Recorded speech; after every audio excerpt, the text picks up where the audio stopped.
Sanibonani, welcome back to enye video. Ngiyabonga kakhulu for tuning in. Thank you very much. Ungakhohlwa ukuthi mangaba click usubscribe. Please do subscribe, like video, share video as well. So ngizothanda ukuthi sikhulume ngesilo bafowethu kule video. Isilo uKing Mrs Zulu kaZwelithini. Mina guys sesiye sazo kuningi bafowethu siyazi ukuthi isilo ke sinesithembu. Umama kaMayisela bese kuba ke umama uMamyeni bese kuba ukhona omunye engingamazi bafowethu like they hardly post the other wife, you know what I mean? They always say ukuthi unamakhosikazi amathathu. Yo bafethu lezi nje zokhongotha kakhulu ngoba kumele ngirecord. So angaze ngimbone kakhulu kazi ke lo omunye okunguye wesibili, you know, bese kuziMamyeni ngoba uMamyeni wesithathu.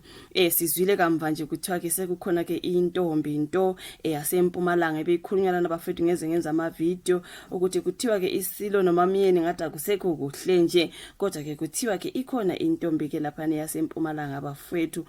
So ngiyena babhale ngaye lana angathi kuthiwa ke isilo sesithumele abakhongi khona le ngakubo kaMamdluli. I think I heard ukuthi nguMamdluli something like that.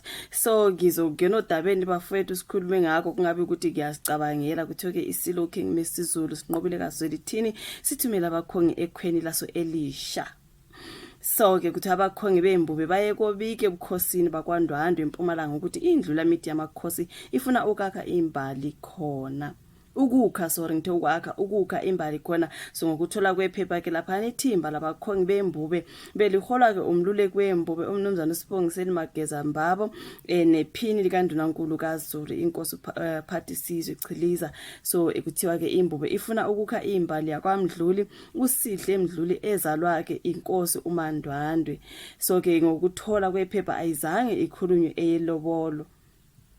Kuthiwa ke ithimba beliyobika nje ukuthi ukuthi ithimba beliyobika ukuthi ke imbube ifisa ukwakha ubuhlobo obuhle. Ibingeke ivele nje ithumela abakhongi ukuba bayomemeza ngoba phela kusebukhosini lapha ya ingakho ithumele abakhongi uqala ukuba bayozibika qala. So uqhubeka ke umthombo uthi abakhongi bembube sebezolinda impendulo kwabasebukhosini bakwaNdwandwe. Okhulumela isilo ke umntwana uNathi kaphuma Nyova Zulu uwenqabile ukuphawula ngalolu daba uthi isilo singicelile ukuba ngingakhulumi ngalolu daba kwamanje ngoba kuseyinto yangaphakathi. So wathi angeke ke ngikwazi mina ukutholakala sengikhuluma ngayo le ndaba engasese ngaphakathi. So izindaba ke zokuqunywa kwesilo wasebukhosini wabakwaMdluli ziqale ukuvela ngoFebruary.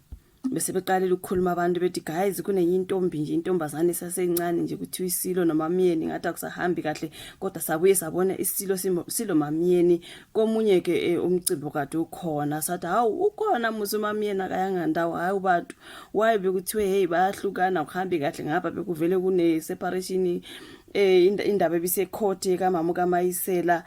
You know bekukuningi bekushiwo kodwa siye sambona muva nje emcimbini lo yabe kukhona uMamyeni bekhona uMama kaMayisela abakhulumisana kade sibonile futhi bexoxa isilo nakaMayisela bekhuluma nje kukuhle something like that ngathi izinto nje ziyalungiswa ngakuhle bafethu inkosi ilungise indaba zayo, you know what I mean. So ke kuthiwa izindaba ke zokuqunywa kwesilo ngowasebukhosini wakwaMdluli ziqala ukuvela lapha ngoFebruary ngoduso yesilo yachitha isikhathi esigodlweni emashobeni ngesikhathi ke kuqhubeka umkhosi wokweshwama. So isilo ke sithuma abakhongi akucaci ukuthi ke lusazoqhubeka yini udwendwe lwaso olwahlehliswa embube kwakufanele icacwele uNdlunkulu noMzamamyeni ngasekuqaleni konyaka, kodwa ke umcaco wabuye wahlehliswa ngemizuzu yokugcina. So kuze kube manje alukaze luphume kusuku lokuthi ngabe inkosi ke iyocacelwa nini.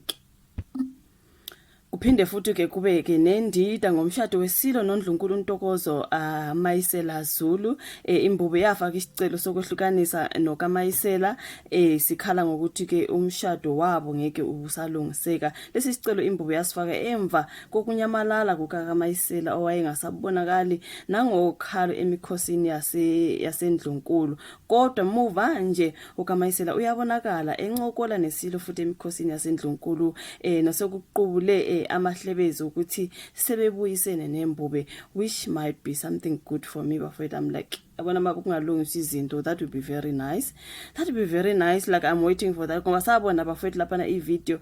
Mina ngesaba nje ukweza i-video ngoba ngifuna ukwenza ama-video abe maningi inkosi bese kungathi ngilandelela bona nje kuphela, you know what I mean. Sabona nje lapha inkosi ke nomama kaMayisela bekhuluma nje lapha emcimbini, bakhuluma then sase siyahamba ke isilo, you know what I mean. So which means i-relationship ikhona bafowethu, ngabantu abadala phela lapha bafowethu, you know, which is good. Kuyabonakala ukuthi mhlambe ke babhizi bayalukhuluma udaba, which is something good. Noma ngabe mhlambe thunyela bakhongile kuyolotsholwa ke uMaMdluli nakho konke ebekhona uMaMdlunkulu, that would be something nice for me ngoba khumbula ke wadumalana bafethu kuthiwa uyadivorce abantu bamsho ngenhlamba bathi sile sinjani esidivorceayo. Uthe mase kuza udaba kaMamiyeni ngathi kunenkinkanyana bathi hayi uyabona vele lenkosi 10 konke lokho yabafethu inkulumo lezo suke zingekho nhle, you know what I mean. So mangabe ke kungalungisa izinto noma kaMayisela babuyisane, that would be very nice. Bese noMamiyeni kulungiswe nje izinto, inkosi idlale namakhosikazi ayo wonke, kungabi khona ukuthi hayi lo uhambile ukuthi wena hamba wena njani, you know what I mean. So for me indaba ezimnandi lezo bafethu. So yeah man, thank you so much ukuthi uyibuke le video. Sizwa ukuthi ke seyithumelile abakhongi nguphi ngakubo ke kaMaMdluli. Ngiyabonga kakhulu, like i video, subscribe, share bese siyabonana kwelandelayo. Bye.